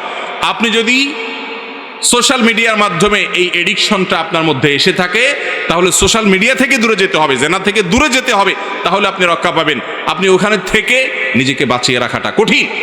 এই জন্য যেই ডিভাইসে এগুলো আছে সেই ডিভাইস পরিবর্তন করা, নেট থেকে দূরে সরে আসা, এগুলো জরুরি। তো 4 নম্বর যে আমলটা বলেছিলাম যে নির্জনতা পরিহার, আর 5 নম্বর হলো আল্লাহর কাছে বিশেষভাবে পানাহ চাওয়া, আল্লাহর কাছে বিশেষভাবে দোয়া চাওয়া যে আল্লাহ আপনি আমাকে রক্ষা করেন এবং হেফাজত করেন।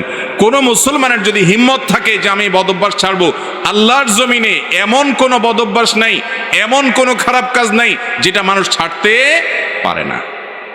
সাহাবায়ে কেরাম রিদওয়ানুল্লাহি তাআলা আজমাইন মদ হারাম হওয়ার আগ পর্যন্ত তাদের অনেকেই, আগে যেহেতু মানুষ মদ পান করত, সমাজের সবাই মদ পান করত এবং আল্লাহর পক্ষ থেকে হারামের ঘোষণা আসেও নেই, হালাল ছিল অর্থাৎ হারাম ছিল না, তখন তারা অনেকে মদ পানে অভ্যস্ত ছিলেন। কিন্তু যখন হারাম ঘোষণা আসলো, সঙ্গে সঙ্গে মদের সমস্ত ভার তারা ছুঁড়ে ফেলে দিল। দীর্ঘদিনের বদ অভ্যাস তারা ত্যাগ করতে তাদের সময় লাগেনি সেরকম বেশি। মোহতারাম হাজরিন, ইমানদার যার জান্নাতের প্রত্যাশা আছে, তার দরকার হলো শুধুমাত্র সিরিয়াসনেস। তিনি যদি চেষ্টা করেন, হিম্মত করেন, সৎসাহস করেন, এটাই তো বীরত্ব, এটাই তো বাহাদুরি।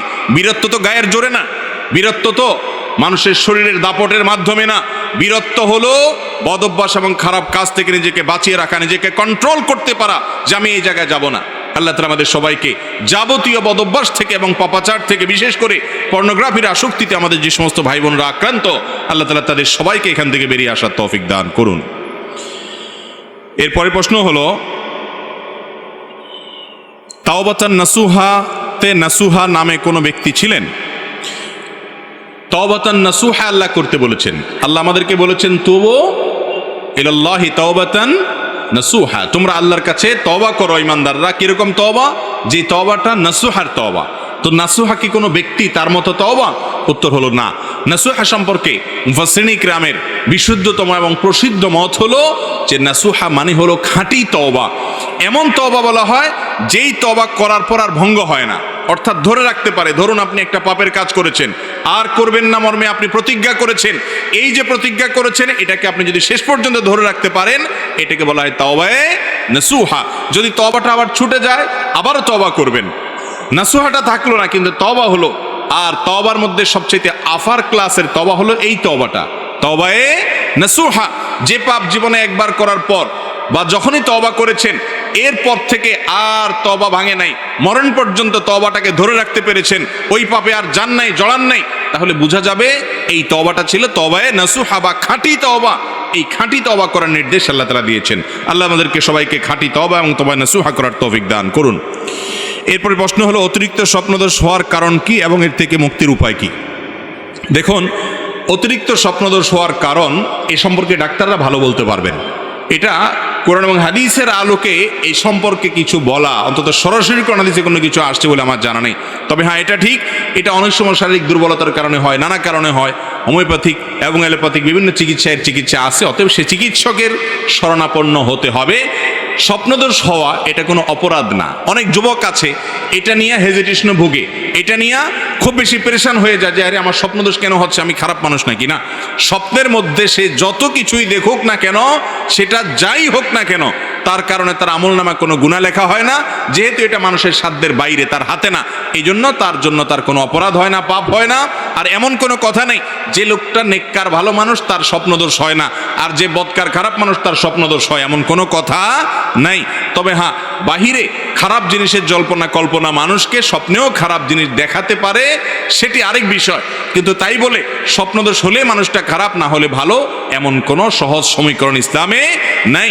অতিরিক্ত স্বপ্নদোষ হলে সেটা শারীরিক দুর্বলতার কারণে বা অন্য কোনো কারণে বা নিজের কোনো বদভ্যাসের কারণে, এ বিষয়ে সংশ্লিষ্ট বিষয়ে এক্সপার্ট এবং ডাক্তারদের শরণাপন্ন হওয়া উচিত। এরপরে প্রশ্ন হলো, বর্তমানে প্রায় ফ্যামিলিতে বিবাহ, ফ্যামিলি কিংবা প্রতিবেশীদের কারণে ইচ্ছা থাকা সত্ত্বেও যুবকরা দায় রাখতে পারেন না, ওনাদের কিছু নসিহত দিন প্লিজ।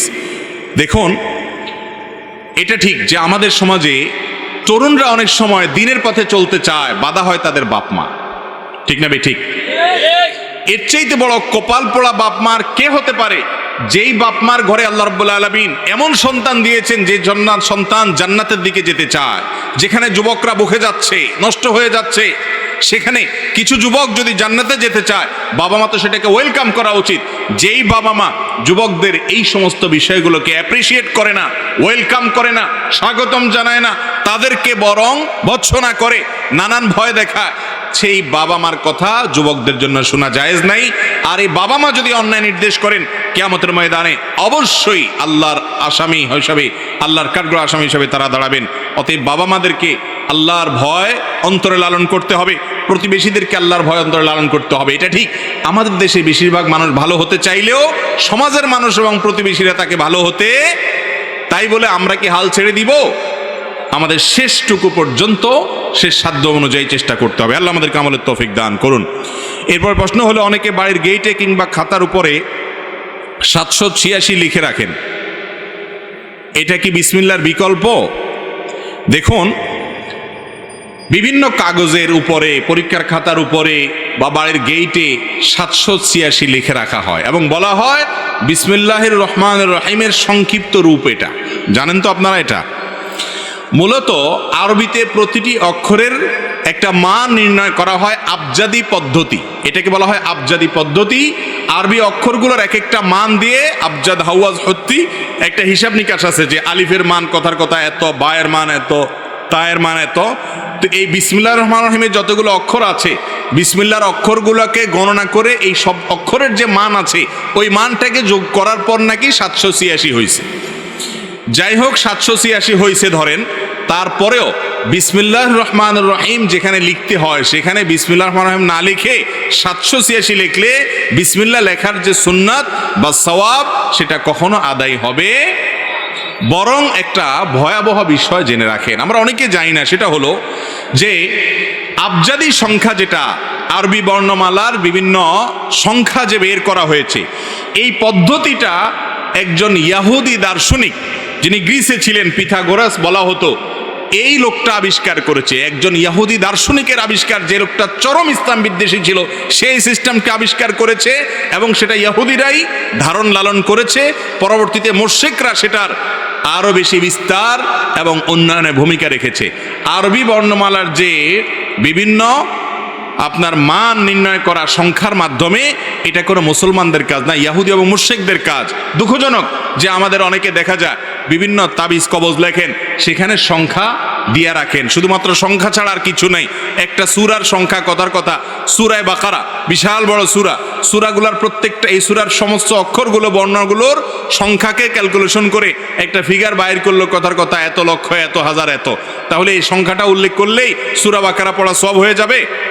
সংখ্যা উল্লেখ করতে তো কোয়ার্টার সেকেন্ড সময় হয়তো লাগবে না, কিন্তু এই সূরা তেলাওয়াত করতে তো 1-1.5 ঘন্টা, 2 ঘন্টা সময় লাগতে পারে। বিধায় এই পদ্ধতিটাই হলো অমুসলিমদের, সেটা আমরা ইসলামের নামে গ্রহণ করছি। অতএব বিসমিল্লাহির রহমানির রহিমের জায়গায় 786 লেখা, এটা জায়েজ নাই। এটা সুন্নাত তো হবেই না, সওয়াব তো হবেই না, বরং ইহুদিদের ব্যাপারে নবী করিম সাল্লাল্লাহু আলাইহি ওয়াসাল্লাম বলেছেন, খালিফুল ইয়াহুদা ওয়াল মুশরিকিন, তাদের বিরুদ্ধে আচরণ করতে।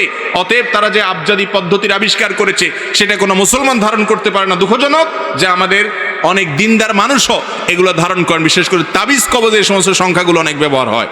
এগুলো ব্যবহার করার কোনো যৌক্তিক, অন্তত কর্নার দৃষ্টিকোণ থেকে কোনো যৌক্তিক গ্রাউন্ড থাকতে পারে না। বিধায় 786 না, লিখতে হবে কি বিসমিল্লাহির রহমানির রহিম। যেখানে বিসমিল্লাহ লিখতে পারবেন না, মুখে বলবেন, কিন্তু তাই বলে বিসমিল্লাহর বিকল্প হিসাবে 786 লিখবেন না। এরপরে প্রশ্ন হলো, আমরা সুন্নত ভাগ কাটবো, পুরুষের চুল এর ক্ষেত্রে রাখার পদ্ধতি, সুন্নত পদ্ধতি 3টা। একটা হলো কান পর্যন্ত অথবা কাঁধ পর্যন্ত বা মাঝামাঝি চুল রাখা, জুম্মা, লিম্মা, অফরা, 3 ভাবে। এই কান থেকে নিয়ে কাঁধ পর্যন্ত এই 3 ভাবে মোট চুল রাখাটা হলো সুন্নত। আর একভাবে চুল রাখা যায়, সেটা হলো গোটা মাথার চুলকে সমান করে কাটলেন, সেটা যত ছোট করেন বা যত বড় রাখেন, কিন্তু এই সুন্নার ছোট, এর চাইতে ছোট ভার্সনে আপনি পুরো মাথার চুলকে সমান করলেন, এটা হলো জায়েজ। আর এক প্রকারের চুল রাখা গুনাহের কথা, সেটা হলো কাজা। সেটা হলো আজকাল কিছু টিকটকার পাবেন, কিছু এই টাইপের, ওই যে আরো কি কি আছে না অ্যাপ এরকম টিকটক টাইপের, এগুলার দেখবেন যে চুল রাখে ইবলিসের মতো, মাথার মাঝখান দিয়া আপনার ওই ধান ক্ষেতের ধান কাটলে যেরকম নাড়াটা থাকে না, ওই রকম কিছু চুল মাঝখান দিয়া থাকে আইলের মতো, আর দুই পাশ দিয়া চেঁচে ফেলায়। দেখছেন না? দেখেন নাই? দেখতেই কেমন একটা ইবলিস এবং একটা উদ্ভট ভাব লাগে, ঠিক না ভাই? ঠিক। তো এই টাইপের চুলকে হাদিসে কাজা বলা হয়েছে, নবী করিম সাল্লাল্লাহু আলাইহি ওয়াসাল্লাম চুল কাটতে নিষেধ করেছেন। অতএব এটা জায়েজ নাই। আপনি হয় সম্পূর্ণ ছোট করবেন আর না হলে লম্বা রাখবেন, এটা হলো সুন্নাত। আর মেয়েদের জন্য চুল যত লম্বা রাখা যায় ভালো, তবে তারা খাটো করতে চাইলে খাটো করতে পারেন। উম্মাহাতুল মুমিনিন নবী করিম সাল্লাল্লাহু আলাইহি ওয়াসাল্লামের স্ত্রীগণ তারা খাটো করেছেন, কিন্তু খাটো করতে আবার এমন খাটো করবেন না যে পুরুষ এবং নারী দেখতে একরকম হয়ে যায় এবং সাদৃশ্য হয়ে যায়, সেটা যেন না হয়। এরপরে প্রশ্ন হলো, আকিকাতে গরু জবাই করে সমাজের বিত্তশালীদেরকে দাওয়াত খাওয়ালে আকিকা পূর্ণাঙ্গ হবে কিনা? আকিকার গোশতটা কোরবানির গোশতের মতো, আপনি এটা যদি ধনীদেরকে খাওয়ান তাতেও আকিকা হয়ে যাবে, গরিবদেরকে খাওয়ান তাতেও আকিকা হয়ে যাবে, নিজে খান তাতেও আকিকা হয়ে যাবে। কিন্তু উত্তম এবং ভালো হলো কিছুটা নিজেরা খান, কিছুটা আত্মীয় স্বজন প্রতিবেশীদেরকে দেন, আর কিছুটা দান টান করেন। কিন্তু আপনি আপনার সুবিধা অনুযায়ী বেশিরভাগ নিজে খেলেন, কিছু গরিব দুঃখীকে দিলেন বা কিছু আত্মীয় স্বজনকে দিলেন, তাতেও আদায় হয়ে যাবে। এমন কোনো বাধ্যবাধকতা নেই যে এতটুকু দিতেই হবে বা গরিবদেরকে দিতে হবে। অনেকে আকিকার গোশতের ব্যাপারে ভুল ধারণা করেন, মনে করেন যে মা বাপ তারা আকিকার গোশত খাবে না। আমি বলি ভাই, কষ্ট করে মা বাপ জন্ম দিছে বাচ্চা, আকিকার গোশত তো সবচেয়ে বেশি তারা খাবে। সবচেয়ে বেশি খাবে কে? বাচ্চার মা বাপ। সবচেয়ে বেশি খাওয়ার কথা না, মানে খেতে পারবে তারা। অতএব আকিকার গোশত ধনীদেরকে দিলে হবে না এমন না। তবে হ্যাঁ, যেটা প্রশ্ন করা দরকার ছিল সেটা করেন নাই, সেটা হলো আকিকার গোশত এটা দিয়া অনুষ্ঠান করার নাম করে মানুষকে কার্ড দিয়া দাওয়াত দিয়া এনে এরপরে টেবিল চেয়ার নিয়ে বসে চাঁদা নেওয়া, এটা গর্হিত কাজ, গুনাহের কাজ। কথা কি বুঝাতে পারছি? আকিকার দাওয়াত দেওয়ার নাম করে কার্ড টার্ড করে সামিয়ানা টাঙ্গায়া প্যান্ডেল করে খানার অ্যারেঞ্জ করলেন, আবার টেবিল চেয়ার নিয়ে খাতা কলম নিয়ে ভিক্ষুকের মতো বসে গেলেন চাঁদা আদায় করার জন্য। এই রোগটা আছে না নাই? এটা জায়েজ নাই। এটা হলো মানুষকে লজ্জায় ফেলে তার কাছ থেকে চাঁদা নেওয়া। এই কাজ করার চাইতে হোটেলে ব্যবসা করা অনেক ভালো। এই কাজের চাইতে হোটেলে ব্যবসা করা অনেক ভালো কাজ। কারণ হোটেলে, বেশিরভাগ হোটেলগুলোতে মানুষ খাওয়া দাওয়া করার পর এরপরে যাওয়ার সময় বিল দেয়, ঠিক না ভাই? ঠিক। আর এখানে যাওয়ার আগে ঢুকার সময় টেবিলে আগে কি আনছেন দিয়া নাম ধাম লেখায়া তারপরে যান ভিতরে খান। খাইবেন 500 টাকা, দিতে হবে 5000 টাকা, ঠিক না ভাই? ঠিক। এই চাঁদাবাজি এবং এই কুপ্রথা, এটা আমাদের এখান থেকে বেরিয়ে আসতে হবে। আপনার বাচ্চারা আকিকা খেতে এসে দাওয়াত পেয়ে না গেলেও দোষ, আর গেলে এতগুলা টাকা দিয়ে আসা লাগে, মানুষের বরং বদ্দুয়া আসে। অতএব এটা জায়েজ নাই। লা ইয়াহিল্লু মাল ইমরিন মুসলিমিন ইল্লা বিতিবি নাফসি। কোন মুসলমানের টাকা এভাবে চাঁদা নিয়া আপনি বিভিন্ন রকম সিন ক্রিয়েট করে নেওয়া জায়েজ নাই। এরপরে প্রশ্ন হলো, ছোট সময় অনেকের বাড়ি থেকে অনেকে বিভিন্ন ফল কুড়িয়ে আনতেন, এতে কি গুনাহ হয়েছে? হয়ে থাকলে মাপের পথ কি? এ বিষয়ে আমরা বিভিন্ন জায়গায় প্রশ্ন উত্তর দিয়েছি। এই আকামটা, এই চুরিটা মোটামুটি সবার জীবনে, বেশিরভাগ মানুষের জীবনে কম বেশ হয়। তো এই অপরাধটা থেকে বাঁচার উপায় হলো, যাদের বাড়ি থেকে, যাদের গাছ থেকে ফল পেড়ে খেয়েছেন, আপনার আশেপাশে চাচা জ্যাঠা বা পরিচিত যদি হয়, তো বড় হওয়ার পর যখন আল্লাহ বিবেক বুদ্ধি দিচ্ছেন তখন মাপ চাবেন, চাচা যান, ছোট থাকতে পিচ্ছি থাকতে চুরি করে আম পারছি, এটা পারছি, নারিকেল পারছি, বেঁচে ফেলছি, খেয়ে ফেলছি, মাপ সাফ করে দেন। কেউ এটা আটকে রাখার কথা না। আপনি মাপ চাইলে কি করবে? মাফ করে দিবে ইনশাল্লাহ, মাপ চেয়ে নিবেন। আর যদি তাদেরকে পাওয়া না যায় বা কতজনের কাছ থেকে খেয়েছি কোনো হিসাব নাই, বেহিসাবে চুরি করেছেন, এরকম যদি হয়, তাহলে একটা ফিগার আনুমানিক 500, 1000, 2000, 3000, এর বেশি হবে না, সবগুলো মিলায় দাম, এটা আল্লাহ রাস্তা দান করে দিবেন ওই ব্যক্তিদের পক্ষ থেকে যাদেরকে খুঁজে বের করা সম্ভব না। কিন্তু দিতে হবে, কারণ দায় মুক্ত আপনাকে হওয়া লাগবে। এরপরে প্রশ্ন হলো, বর্তমানে যুবকদের মাস্টারবেশন থেকে মুক্তির উপায় কি? এটা একটু আগে বলেছি। পর্নোগ্রাফি থেকে বাঁচার যে উপায়গুলো, সেগুলোই হুবহু অবলম্বন করলে হবে ইনশাআল্লাহ। এরপরে প্রশ্ন হলো, বিভিন্ন ধরনের লোভনীয় প্রাইজ দেখিয়ে 10-20 টাকার লটারি কেনা বেচা করা জায়েজ আছে কিনা? না। অনেক লটারি আছে, 10 টাকা 20 টাকার লটারি কিনবেন, এরপরে আপনার ভাগ্যে যদি লেগে যায় তাহলে আপনি এত লাখ টাকার মালিক হবেন, ওইটা পাবেন, সেটা পাবেন, মোটরসাইকেল পাবেন, ফ্ল্যাট পাবেন, এত লাখ টাকা পাবেন। এই সমস্ত লোভনীয় লটারি আমাদের দেশে অনেক সময় ছাড়া হয়। এই লটারিগুলো, এগুলো সবগুলো জুয়া। আর জুয়াকে আল্লাহ রাব্বুল আলামিন স্পষ্ট হারাম ঘোষণা করেছেন। এবং শয়তানের নোংরা কর্মকাণ্ডের মধ্যে থেকে একটা হলো এই জুয়ার কাজ। মুসলমানের জন্য এই জুয়ায় অংশগ্রহণ করা, লটারি কেনা জায়েজ নাই, হারাম। এরপরে প্রশ্ন হলো, ছোটবেলা থেকে শুনে আসছি এক ওয়াক্ত নামাজ ছেড়ে দিলে 2 কোটি বা তার চেয়ে বেশি সময় জাহান্নামের আগুনে থাকতে হবে, এটা কতটুকু সহি? ভাই, এই মর্মে একটা কথা আপনারা ছোটবেলা থেকে শুনে আসছেন, আমরাও সবাই শুনে আসছি, সেটা হলো এক ওয়াক্ত নামাজ কাজা করলে, এক ওয়াক্ত নামাজ না পড়লে, তাহলে সেই ক্ষেত্রে 2,88,00,000 বছর জাহান্নামের আগুনে পোড়াইতে হবে, এক ওয়াক্ত নামাজ কাজার কারণে, ছাড়ার কারণে। এই কথা শুনছেন না আপনারা? তো এই বিষয়টি আসলে যেই বর্ণনাতে পাওয়া যায়, সেই বর্ণনাতে 80 হুকবার কথা বলা হয়েছে, 80 হুকবাকে যোগ বিয়োগ করে 2,88,00,000 বছর বের করা হয়েছে। এটা ফাজাইলে আমালে শেখুল হাদিস জাকারিয়া রহমতুল্লাহ আলাইহি উল্লেখ করে এরপরে বলেছেন, এই মর্মে হাদিস বিভিন্ন বইতে লেখা আছে, কিন্তু আমি কোথাও পাই নাই। এবং বিশুদ্ধ কথা হলো এটাই যে 2,88,00,000 বছর জাহান্নামের আগুনে পড়বে এক ওয়াক্ত নামাজ কাজা করার কারণে। এই মর্মে কোনো বিশুদ্ধ তো দূরের কথা, কোনো আপনার দুর্বল হাদিসও নাই, বরং এটি সম্পূর্ণ জাল, ভিত্তিহীন। কোনো হাদিসের কিতাবে এরকম কোনো কথা বলা হয় নাই। তবে এর মানে এই না যে তাহলে তো নামাজ না পড়লেও চলবে, ব্যাপারটা সেরকম না। নামাজ না পড়লে জাহান্নামে অবশ্যই যেতে হবে, তবে সংখ্যাটা কি হবে, এর বেশিও হতে পারে, এর কমও হতে পারে। আযাবের সংখ্যাটা এরকম ফিক্স যে সংখ্যা এখানে বলা আছে, এরকমটি হাদিসে বর্ণিত হয় নাই। এর চেয়ে বেশিও হতে পারে, কমও হতে পারে। জাহান্নামে যাওয়ার মৌলিক একটা কারণ হলো নামাজ ত্যাগ করা। আল্লাহ রাব্বুল আলামিন কোরআনে কারিমে বলেছেন, জাহান্নামীদেরকে যখন জিজ্ঞাসা করা হবে, মা সালাকাকুম ফি সাকার, তোমাদেরকে জাহান্নামে কোন জিনিসে নিয়ে এসেছে, কোন অপকর্মে জাহান্নামে এনে ছেড়েছে, তখন তারা বলবে প্রথমেই ক্বালু লাম নাকু মিনাল মুসাল্লিন, তারা বলবে আমরা মুসল্লি ছিলাম না, নামাজ পড়ি নাই, এই জন্য জাহান্নামে আসছে। এই জন্য নামাজ না পড়লে জাহান্নাম, এটা অবশ্যই কোরআন হাদিস থেকে, কোরআন থেকে বর্ণিত। কিন্তু তার মানে 2,88,00,000 বছরের বিষয়টি হাদিস দ্বারা প্রমাণিত নয়। এরপরে প্রশ্ন হলো, রাসূল আকরাম সাল্লাল্লাহু আলাইহি ওয়াসাল্লাম রুকু সিজদায় কয়টা দোয়া পড়তেন এবং সেগুলো কি? ভাই, রুকুতে সুবহান রাব্বিয়াল আযীম আর সিজদায় সুবহান রাব্বিয়াল আলা, এই 2টা দোয়াই আমাদের মুখস্থ। মজার বিষয় হলো, আমাদের নবী করিম সাল্লাল্লাহু আলাইহি ওয়াসাল্লাম রুকুতে শুধু এই 2টা দোয়াই পড়তেন না, আরো একাধিক দোয়া তিনি পড়তেন। কি পড়তেন আমরা অনেকে জানি না, একটু শুনে রাখি, চেষ্টা হলে মুখস্থ করি, মাঝে মধ্যে চেঞ্জ করি। অনেকে নামাজের মধ্যে মনোযোগ না থাকার অভিযোগ করেন।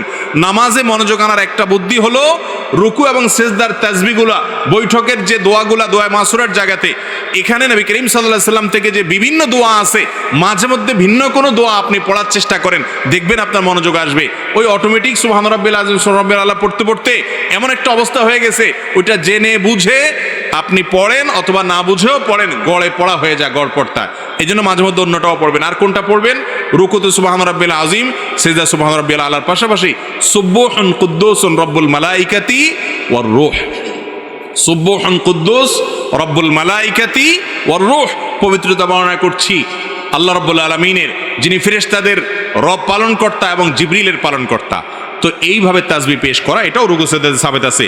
তারপর সুবহানাকাল্লাহুম্মা রব্বানা ওয়া বিহামদিকা আল্লাহুম্মা গফিরলি, সুবহানাকাল্লাহুম্মা রব্বানা ওয়া বিহামদিকা আল্লাহুম্মা গফিরলি, এই দোয়াটাও রুকু সিজদাতে নবী করিম সাল্লাল্লাহু আলাইহি ওয়াসাল্লাম পড়েছেন। যার অর্থ হলো, পবিত্রতা বর্ণনা করছি তোমার, হে আল্লাহ তুমি আমার রব, তোমার প্রশংসা আমি জ্ঞাপন করছি, তুমি আমাকে ক্ষমা করো। দারুণ একটা দোয়া, রুকুতে সিজদাতে এটা পড়া যেতে পারে 2 বার 3 বার 5 বার, যতটুকু তৌফিক করে পড়বেন। সুবহানাকাল্লাহুম্মা রব্বানা ওয়া বিহামদিকা আল্লাহুম্মা গফিরলি, সুবহান রাব্বিল আযীম আলার সাথে এগুলা মিশ্রণ করেও পড়তে পারেন, শুধু আলাদা করে পড়তে পারেন। আরেকটা আছে সুবহানা দিল জাবারুতি ওয়াল মালাকুতি ওয়াল কিবরিয়াই ওয়াল আযমা, সুবহানা দিল জাবারুতি ওয়াল মালাকুতি ওয়াল কিবরিয়াই ওয়াল আযমা, এগুলা সবগুলাই রুকু এবং সিজদায় সুবহান রাব্বিল আযীম সুবহান রাব্বিল আলার পাশাপাশি পড়াটা সুন্নাত। আমরা শুধু একটা শিখছি ছোটবেলায়, ওইটা নিয়েই কবরে যাই। নবী করিম সাল্লাল্লাহু আলাইহি ওয়াসাল্লাম আরো কয়েকটা যা পড়তেন, সেগুলো আমাদের জীবনে শেখা, শোনা, পড়ার তৌফিক হয় না। চেষ্টা করবো তো ইনশাআল্লাহ, আল্লাহ আমাদেরকে আমলের তৌফিক দান করুন। এরপরে প্রশ্ন হলো, সালাতুজ জাওয়ালের নামাজ কোনটি এবং এর সময় ও নিয়ম কি? এই নামাজ সম্পর্কে বেশিরভাগ মুসলমানরা জীবনে হয়তো শুনেনও নাই আমাদের দেশে। সালাতুজ জাওয়াল এটা আবার কি? আমরা সালাতুদ দোহা, চাষতের নামাজ জানি, এশাকের নামাজ জানি, আমরা তাহাজ্জুদের নামাজের কথা শুনছি, আওয়াবিনের নামাজের কথা শুনছি, অনেক নফল নামাজের কথা শুনছি। সালাতুজ জাওয়াল বা জাওয়ালের নামাজ এটা আবার কি? জাওয়ালের নামাজের কথা নবী করিম সাল্লাল্লাহু আলাইহি ওয়াসাল্লাম থেকে বিশুদ্ধভাবে বর্ণিত আছে। এবং জাওয়ালের নামাজটা হলো এমন সময়ের নামাজ যখন পৃথিবীর যেইখানে যখন জাওয়াল হয় সেই টাইমে তখন দুনিয়ার আসমান খুলে দেওয়া হয়, রহমতের দুয়ার খুলে দেওয়া হয়। এই টাইমে 4 রাকাত নামাজ নবী করিম সাল্লাল্লাহু আলাইহি ওয়াসাল্লাম পড়তেন। টাইমটা কখন? টাইমটা হলো ঠিক দুপুরে যখন জোহরের ওয়াক্ত হয়। জোহরের ওয়াক্ত ধরেন কথার কথা 12টা এত মিনিটে, আপনি ক্যালেন্ডার দেখবেন এই যখন আপনার জোহরের ওয়াক্ত হবে, ওয়াক্ত হওয়ার সাথে সাথে জাওয়ালের নামাজের টাইম শুরু। এই টাইম থেকে নিয়ে 4 রাকাত নামাজ আপনি পড়বেন। অনেক উলামা ইকরাম বলেছেন জোহরের আগে যে 4 রাকাত সুন্নত ওইটাই জাওয়ালের নামাজ। আবার অনেকে বলেছেন যে ওইটা ছাড়া আলাদা 4 রাকাত। এটা হলো জোহরের ওয়াক্ত শুরু হয়েছে এখান থেকে নিয়ে জোহরের আগের যে সুন্নত তার আগে 4 রাকাত নামাজ। এটা জীবনে অন্তত 1-2 বার হলেও পড়ার চেষ্টা করবেন। আল্লাহ তাআলা আমাদেরকে আমলের তৌফিক দান করুন। বিশেষ কোনো নিয়ম নাই, সাধারণ নামাজের মতো 4 রাকাত নামাজ পড়বেন এবং জাওয়ালের নামাজের সওয়াব আদায় হবে। এরপরে প্রশ্ন হলো শাবান মাসের ফজিলত করণীয় আমল করণীয় হাদিসের আলোকে দয়া করে বলবেন। আর কয়েকদিন পরেই শাবান মাস শুরু হতে যাচ্ছে। শাবান মাস সম্পর্কে আমাদের অনেক মানুষই জানেন না যে শাবান মাসটা এমন একটা মাস যেই মাসে বান্দার আমল আল্লাহর কাছে সারা বছরের আমলের হিসাব দেওয়া হয়, জমা দেওয়া হয়। নবী করিম সাল্লাল্লাহু আলাইহি সাল্লাম শাবান মাসে সবচেয়ে বেশি নফল রোজা রাখতেন। রমজানের পরে বছরের 2 মাসে বেশি নফল রোজা রাখতে হয়, একটা হলো মুহররম আরেকটা হলো শাবান। নবী করিম সাল্লাল্লাহু আলাইহি সাল্লাম সম্পর্কে আমাদের আয়েশা রাদিয়াল্লাহু আনহা, উসামা ইবনে যায়েদ রাদিয়াল্লাহু তাআলা আনহু আর বিভিন্ন হাদিস সাহাবীরা বর্ণনা করেছেন যে তিনি শাবানে যত রোজা রাখতেন রমজানের পরে অন্য কোনো মাসে এত রোজা রাখতেন না। আমাদের আয়েশা রাদিয়াল্লাহু তাআলা এও বলেছেন কানা ইয়াসুমু শাবানা ইল্লা কালিলা। নবী করিম সাল্লাল্লাহু আলাইহি সাল্লাম গোটা শাবান জুড়ে রোজা রাখতেন, কয়েকটা দিন বাদে। শেষের দিকে রোজা রাখতেন না, শাবানের শুরুর দিকে বেশি বেশি রোজা রাখতেন। শাবান মাস সম্পর্কে একজন সাহাবী জিজ্ঞাসা করেছেন, ইয়া রাসূলুল্লাহ, আমি আপনাকে শাবানে বেশি রোজা রাখতে দেখি, এর কারণটা কি? তিনি 2টি কারণ বলেছেন। 1 নম্বর কারণ হলো তিনি বলেছেন এই মাসে বান্দার আমল আল্লাহর সামনে পেশ করা হয়, ফেরেশতারা হিসাব জমা দেয়, সারা বছরের রিপোর্ট জমা দেয়। তো আমি চাই আমার রিপোর্ট যখন জমা দেওয়া হবে ওই টাইমটাতে আমি একটু আমলে থাকি, রোজার মধ্যে থাকি, যাতে করে আমার আমল নামা জমা দেওয়ার সময় আমাকে আল্লাহ ইবাদত অবস্থায় দেখেন। কেউ কোনো মালিকের ডিউটি করলে মালিক হঠাৎ করে এসে গেছে ইনভেস্টিগেশনে বা সাইট ভিজিটে, ওই টাইমে যদি কর্মচারী বা কাজের লোকটা কাজে ব্যস্ত থাকেন, মালিক ওই অবস্থা দেখে তার কাছে ভালো লাগবে। এই জন্য শাবান মাস নবী করিম সাল্লাল্লাহু আলাইহি সাল্লাম নফল রোজা বেশি বেশি করে রাখতেন। বান্দার আমল নামা প্রাত্যহিকভাবে সকাল সন্ধ্যায় 2 বার জমা হয়, সাপ্তাহিকভাবে বৃহস্পতিবার জমা হয়, আর বাৎসরিকভাবে জমা হয় কখন? শাবান মাস। আর দ্বিতীয় কারণ হলো শাবান মাসে নবী করিম সাল্লাল্লাহু আলাইহি ওয়াসাল্লাম বেশি বেশি রোজা রাখতেন। এর কারণ হলো এই মাসে মানুষ গাফেল থাকে, ওই যে রমজানের ব্যস্ততা, যে রমজান আসলে ইবাদত করবই, এই জন্য আগে থেকে আর করে না। রজব মাস সম্মানিত মাস, রমজান মাস শ্রেষ্ঠ মাস, মাঝখান দিয়ে এই মাসটা গাফেল থাকে। তো নবী করিম সাল্লাল্লাহু আলাইহি ওয়াসাল্লাম এই মাসে বেশি বেশি নফল রোজা রাখতেন। এই জন্য শাবান মাসের শ্রেষ্ঠ আমল হলো কি করা? নফল রোজা রাখা। 2-4টা করে শুরুর দিক থেকে রাখার চেষ্টা করতে হবে। আল্লাহ আমাদেরকে আমলের তৌফিক দান করুন। এরপরে প্রশ্ন হলো শবে বরাতের আমল সম্পর্কে কিছু বলুন কোরআন সুন্নাহর আলোকে। ভাইরা আমার, শবে বরাত অর্থাৎ মধ্য শাবানের যে রাত, লাইলাতুন নিসফি মিন শাবান, এই রাত সম্পর্কে বিভিন্ন হাদিস থেকে বোঝা যায় আল্লাহ রাব্বুল আলামিন মুশরিক, শিরকে লিপ্ত এবং হিংসুক, কারোর প্রতি হিংসা রাখে এইরকম 2 ব্যক্তি ছাড়া বাকি যারা কারোর প্রতি হিংসা রাখে না, শিরকে লিপ্ত না, এই মানুষগুলোকে আল্লাহ তাআলা সাধারণ ক্ষমা ঘোষণা করেন। এবং এই রাতের ফজিলত সম্পর্কে অনেকগুলো হাদিস আছে। সেই হাদিসগুলোর বেশিরভাগের সনদের ব্যাপারে মুহাদ্দিসদের রেকমেন্ড হলো, মূল্যায়ন হলো যে সেগুলো দুর্বল, কিন্তু সবগুলো হাদিসকে একত্র করলে এই রাতের ফজিলত একেবারে অস্বীকার করার সুযোগ থাকে না। আবার আমরা এটাকে যেভাবে বছরের সবচেয়ে গুরুত্বপূর্ণ রাত বানিয়ে নিয়েছি সেটাও সঠিক না, কারণ বছরের ইবাদতের জন্য সবচেয়ে ফজিলতপূর্ণ রাত কোনটা? শবে কদর না শবে বরাত? শবে কদর। তো সেটার চাইতে আপনি এটাকে যদি গুরুত্বপূর্ণ বানিয়ে ফেলেন সেটা অবশ্যই পরিত্যাজ্য। এরপরে প্রশ্ন হলো ভুলে কারো গীবত করে ফেললে করণীয় কি? আপনি যদি কারোর গীবত করে ফেলেন, কারোর পেছনে সমালোচনা করে ফেলেন, এটা অন্যায়, বান্দার হক নষ্ট করলেন, তাহলে কি করবেন? এই গীবতের কাফফারা বা ক্ষতিপূরণ হিসাবে আপনি 4টি কাজ করবেন। নাম্বার 1, আল্লাহর কাছে মাপ চাইবেন। আল্লাহ, আমি গীবত করে ফেলেছি। গীবত করা কি হালাল না হারাম? একটু আগে আপনারা গীবত সম্পর্কে আলোচনা শুনছেন, ওয়াজ শুনেছেন। গীবত করা কিরকম হারাম? আপন ভাই মারা গেলে তার গোশত কামড়ে খাওয়া, রান্না করে খাওয়া, তার গোশত খাওয়াটা যেরকম অপরাধ, গীবতটা সেই রকম অপরাধ। কত ডেঞ্জারাস অপরাধ চিন্তা করেন। এইরকম অপরাধ আপনি করে ফেলেছেন, এটা যখনই আপনি আঁচ করবেন যে আমি এত গীবত করে ফেলেছি, সাথে সাথে আল্লাহর কাছে 1 নম্বর কাজ হলো মাপ চাইবেন। কি চাইবেন? মাপ চাইবেন যে আল্লাহ আপনি আমাকে মাফ করে দেন। 1 নাম্বার 2, যেই ব্যক্তির গীবত করেছেন পরিচিত হলে, জানাশোনা হলে, যদি তার কাছে মাপ চাওয়ার সুযোগ থাকে তাহলে যা বলবেন যে ভাই তোমার গীবত করে ফেলছি, তুমি আমাকে মাফ করে দাও। আর যদি মাপ চাইতে গেলে বরং আরো ভেজাল বাড়ে, বলে যে কি সর্বনাশ, কি গীবত করছো আমার, বলো। এরপরে যদি সে শোনার পরে আরো উল্টা আপনার উপরে চড়াও হয়, সম্পর্ক নষ্ট হওয়ার ভয় থাকে, তাহলে দরকার নাই তার কাছে মাপ চাওয়ার। তাহলে সেক্ষেত্রে 3 নম্বর কাজ করবেন। সেটা কি? সেটা হলো তার জন্য আল্লাহর কাছে মাপ চাইবেন। এবং এ বিষয়ে বিভিন্ন হাদিসে বর্ণনা পাওয়া যায় যে গীবত হয়ে গেলে, যার গীবত করে ফেলেছেন তার নাম ধরে বলবেন আল্লাহ অমুককে আপনি মাফ করে দেন। এটা ইনশাল্লাহ আপনার গীবতের কি হবে? কাফারা হিসাবে কাজ করবে। আর নাম্বার 4 হলো যাদের সামনে তার গীবত করেছেন তাদের সামনে তার প্রশংসা করবেন। আবার মিথ্যা প্রশংসা না, তার মধ্যে যা আছে সেই গুণগুলো উল্লেখ করবেন, তাতে ক্ষতিপূরণ হবে এবং গীবতের কাফারা হবে ইনশাআল্লাহ। আল্লাহ তাআলা গীবতের অপরাধ থেকে আমাদেরকে বেঁচে থাকার তৌফিক দান করুন।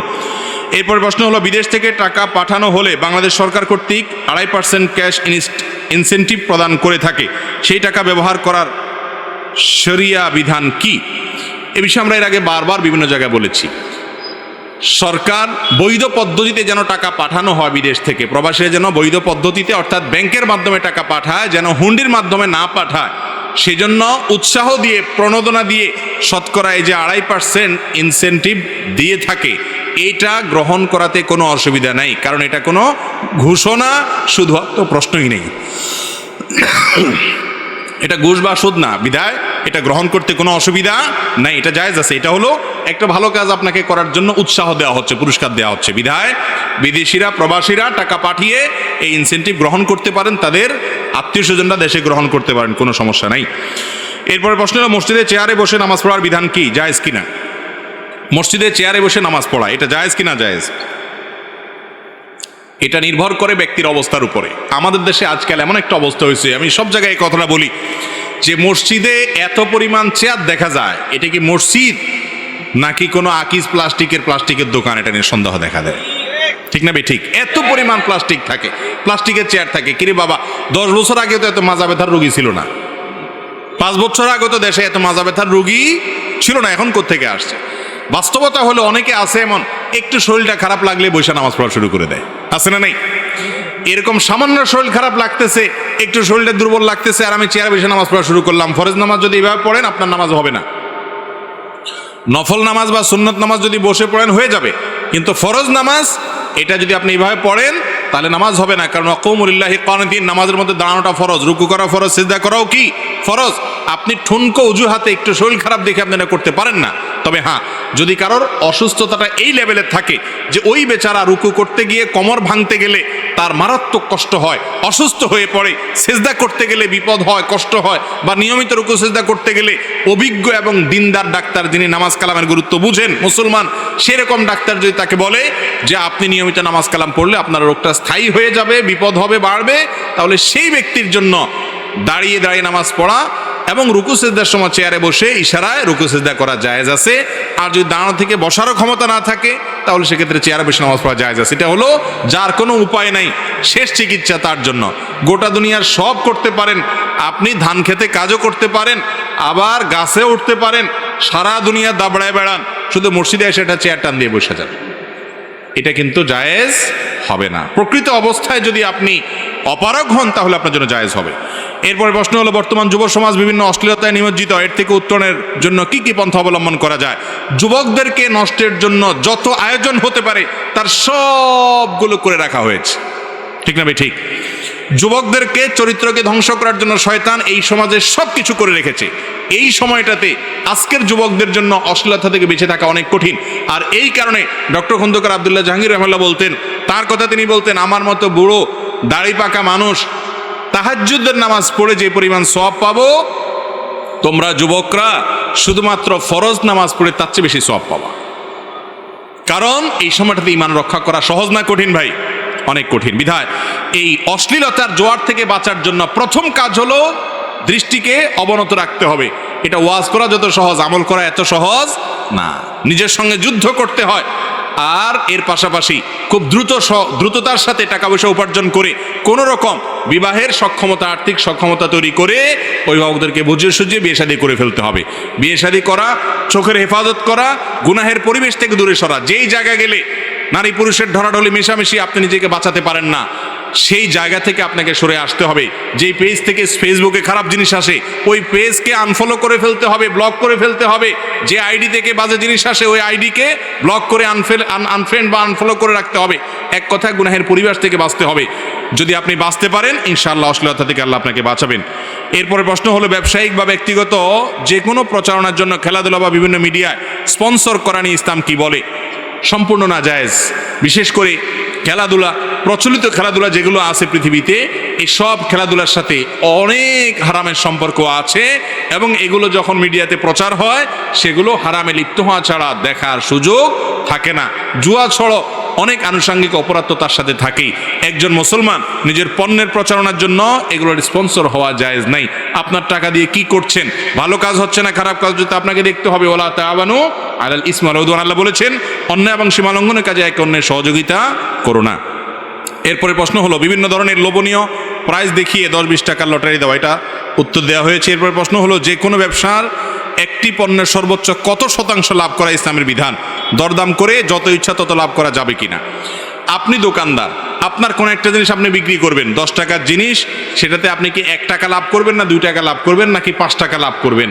এটা একান্ত আপনার এবং ক্রেতা দুইজনের ব্যাপার, অধিকার। এখানে ইসলাম ইন্টারফেয়ার করে না।